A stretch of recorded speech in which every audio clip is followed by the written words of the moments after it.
For the last 6 months, we've been talking about the huge variety of techniques, traditions, subcultures associated with non-dual awareness. And non-dual awareness is so stable. It doesn't evoke or require altered states to contact it. It seems to be, by so many different accounts, a universal condition of human mind. The access to it is almost free, right? It's just a matter of finding a doorway that works for one's particular mind. And there's so many of them. And the reason it's valuable to look around and knock on different doors until one opens is that gestalt shift that happens when we encounter the background conditions of mind and the sense of a conditioned and specific self can couch itself within that background condition. It's associated with a lot of peace and a really nice perspective. And no person or tradition or technique or corporation can lay claim to that. So in looking at all these different doorways, I've been going back to my journals from about 15 years ago to the time when I first realized that this place and technologies for fun existed. And it really became a matter of like personal investigation in a pretty intense way for many years. And before we move on, even though we've come to the end of this cycle, there's something in my notes that is so crazy that I want to find a way to share about it, because it's just interesting to hear the story, but also the story itself encapsulates, I think, some of the most important things that I learned in that process. Something about enlightenment, and what even that is, and is it valuable to conceptualize, about spiritual power, and about my own spiritual naivete. So here's story time.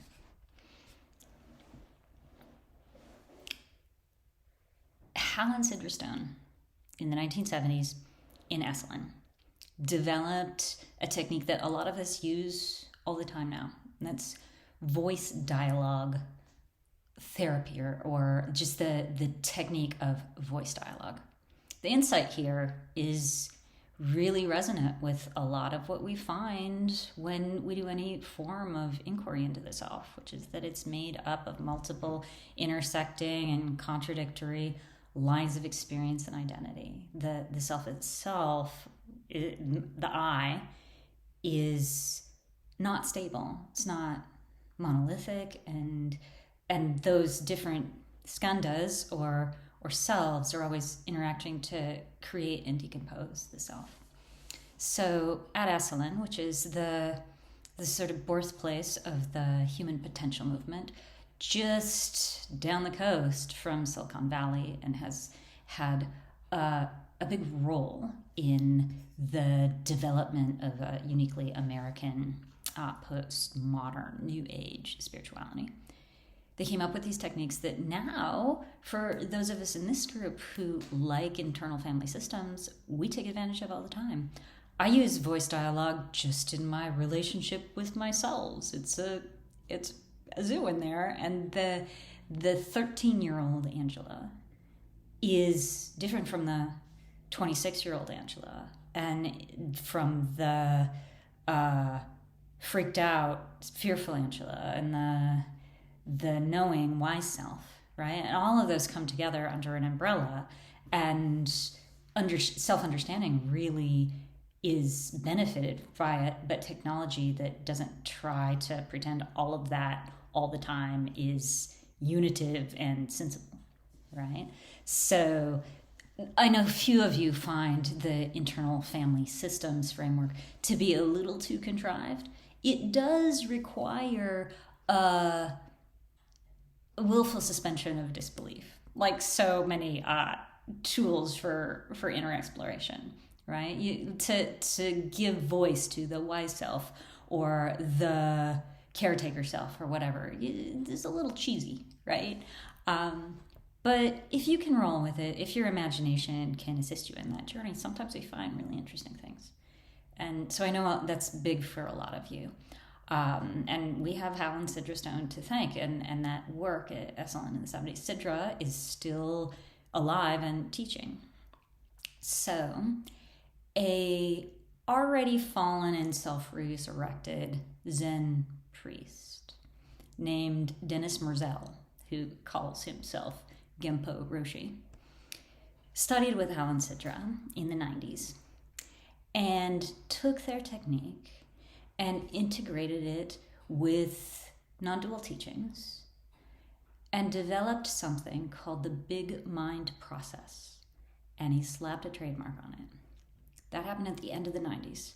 And what happened next is a real story of Silicon Valley in the aughts and American sort of enlightenment culture during that time as well.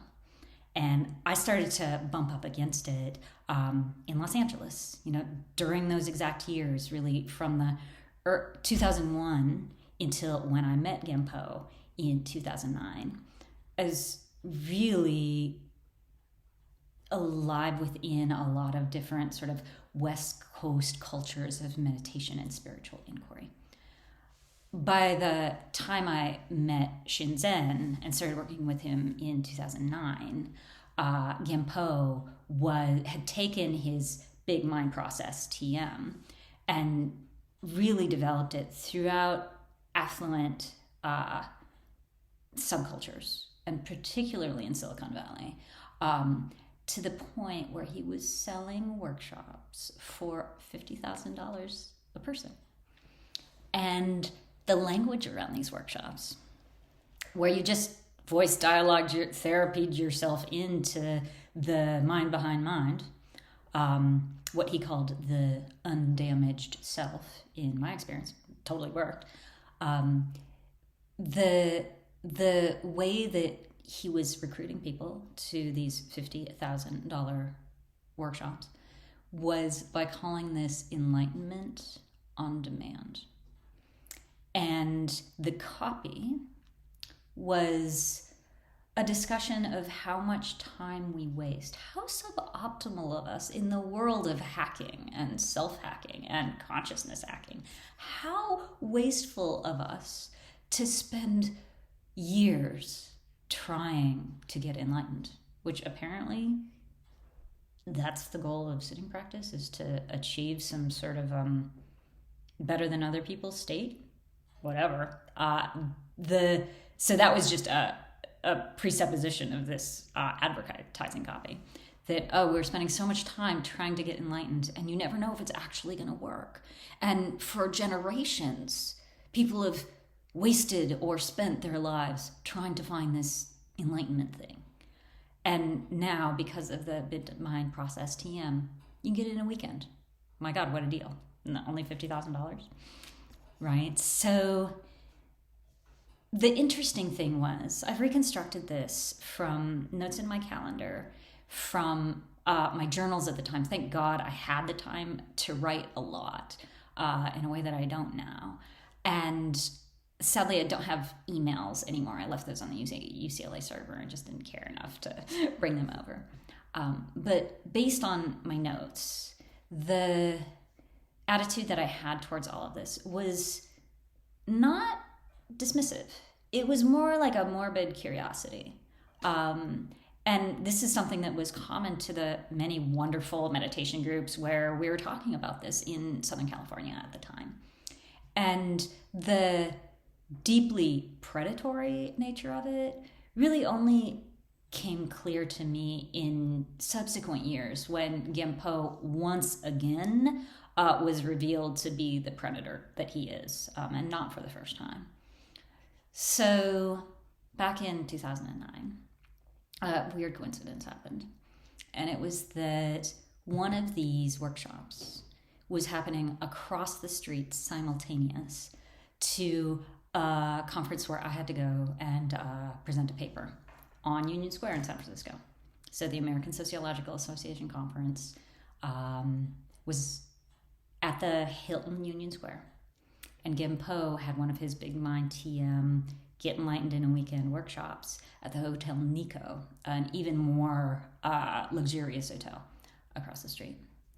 So I wrote to the Big Mind administrators in Gim Po as a sociologist.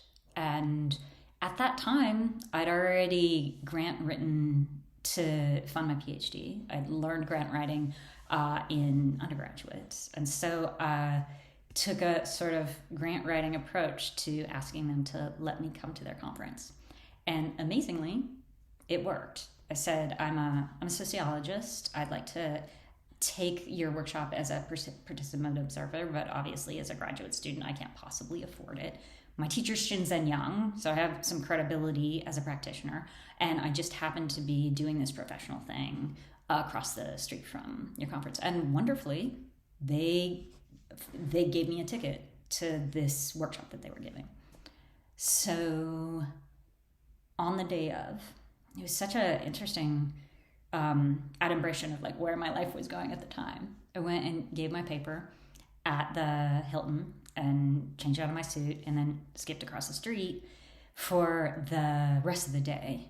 And Genpo Roshi was doing the Big Mind Process TM in a conference room of about 100 people who, from what I pieced together over the course of the day, were mostly engineers from Silicon Valley and some very, very affluent older people. And we engaged in voice dialogue techniques, and it worked.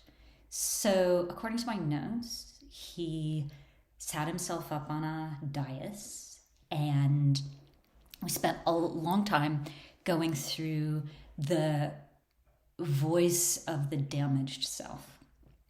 And you know, that's a pretty big category, right? And so through interactive processes, we surfaced our damage, the ways that the small self had been made smaller through life, and the traumas that were still fused with the sense of self. And then the next stage in the voice dialogue and the real shape of the doorway that he was selling was to, in a group induction, very Sung Young Moon in a way, to lead us all into the perspective of the undamaged self. So we came together as a group, and he sat up on quite literally a pedestal at the front of the room, and then simply gave us the prompt. Now I would like to contact the undamaged self. Pretty straightforward. And after the priming that we'd had, as a group, there was a sort of the combination of his charisma and the techniques from Helen Sidra Stone.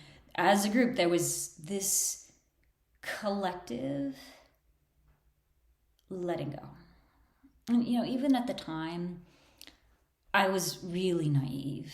I'd been around sort of meditation and yoga practices for 9 years or so.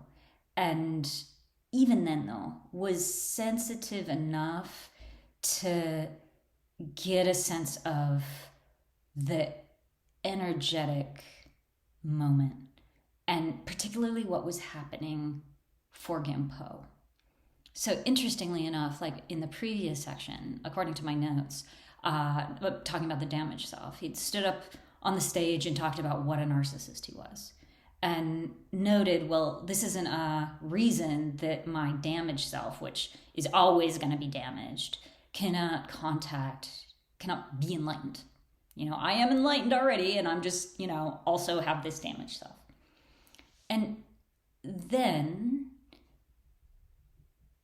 when we went through that moment,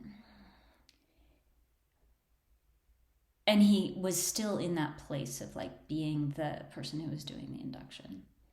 There was like this energetic wave, and he placed himself in the sort of right in the face of it. And it was a moment of everyone in the room, 100 of us, contacting the unconditioned self and the background conditions of consciousness. And there was a kind of release and a sense of overwhelming gratitude and peace that really came together, moved across the room, and then up onto the pedestal where he'd sat himself. And in my notes, there's a reflection on what happened to him, and that it was almost like a demon being fed. That he wanted that transference. He wanted that. I mean, he is a narcissist. Like a narcissist needs supply, and the collective energy and the transference that happens the moment one experiences a release of the damaged self. Like he was there to catch it, and he just grew so much larger. Already, he had started the day with this incredible charisma and all this power that comes with being the guy that a bunch of Silicon Valley engineers and super affluent older people are willing to pay to get enlightened. I mean, wow. But there was like this quality to what he was collecting and harvesting that wasn't just those other more obvious forms of like a interpersonal domination or the however much he was making off of that day. There was like a spiritual power that he was gathering into himself. I think that's what I learned in that encounter, that there's also a kind of subtle energy that I was starting to perceive that can be harvested through adulation. And that was almost the point. Sure, there were a whole lot of other motives in play, but he grew larger in a subtle but obvious way through that interaction. After that, there were more breakout groups and sort of processing and whatever, which is strange because once you're in a non-dual state, what else is there? There's no need to conceptualize. I actually was in a place where I couldn't stomach it. And in my notes, I'm not sure why. It all, like, of course, there's the weird thing about this being super exclusive for ultra privileged people and just the obvious nonsense of putting a TM on something. Although, of course, at the time, Bikram hadn't fallen, and he was also trademarking his spiritual technology. So it was a moment in the aughts where the conversation about how totally out of bounds that is hadn't quite emerged. But at the time, I was reading The Life of Milarepa, which is, that Sakyong Haruka, that's from like 1488. And already in 1488, towards the end of The Life of Milarepa, which is brilliant, it's this funny and very insightful biography of a mythical sage. There's such a clear articulation of the effects of emptiness on a so-called teacher, and the ways in which Milarepa was able to kind of cut through the spiritual nonsense and spiritual materialism that was constantly growing up around him. The myth and the sort of morality story of the life of Milarepa is that emptiness implies a constant sort of renunciation and giving away of the spiritual power that people were trying to heap upon him. And so at the time, like that, like experiencing that against the reading of The Life of Milarepa gave me a little interesting rub. But it wasn't actually until a couple of years later when, again, and not for the first time, Genpo was revealed to have predated upon numerous female students, that the organization of that particular moment became more clear to me. At the time, I didn't quite know what to write in that spirit of being the participant and observer and the sociologist. But now, in retrospect, the biggest response I have to rereading those notes is just how wild it was and how easy it is to market something with that idea of the elect, and the irony that the perspective of the background conditions of consciousness is actually so easy to find. It's just that it appears that different individuals have different doorways. And so his trademark process will be the process for some and not for others. And for others, it'll just be a walk in the forest, right? But the spiritual power that he was harvesting off of that setting became like something that was so concretely observable that later, when he was revealed to be a predator, and again, after he destroyed one community and created another and is clearly predating upon them again, the motives of the actual spiritual narcissism that's driving that forward also became clear. So in the big picture, it's just so interesting to see the word enlightenment slapped on to whatever was happening there, in tandem with trademarking, right? And the thing that I'm left with is just the absolute simplicity of what happened that day. He took somebody else's method that was at that point already in the water. That's a good method. Voice dialogue is great. Fused it onto a little bit of Zen and a hype machine, and got us all into the room. And yeah, he benefited greatly from that racket for a few years. And it just underlines to me how nice it is that in the long run, nobody gets claim on this stuff. No tradition, no religion, and certainly no teacher. So that's the end of this cycle. It's kind of like at some point, the value of non-conceptualization is really what I want to come back and rest in. And it's that value of non-conceptualization that was with me in the founding days of my own teaching practice. And that is so clear, by the way, in the life of Milarepa. And so that's also like an interesting rub, because really voice dialogue is heavily conceptualized. And the idea that you would need to pay and make yourself a supplicant of a particular person is also like embedded within a sort of conceptual standpoint. And the very experience of the non-dual mind is non-conceptual. And so from that perspective, all this stuff just falls away. Let's call it a day.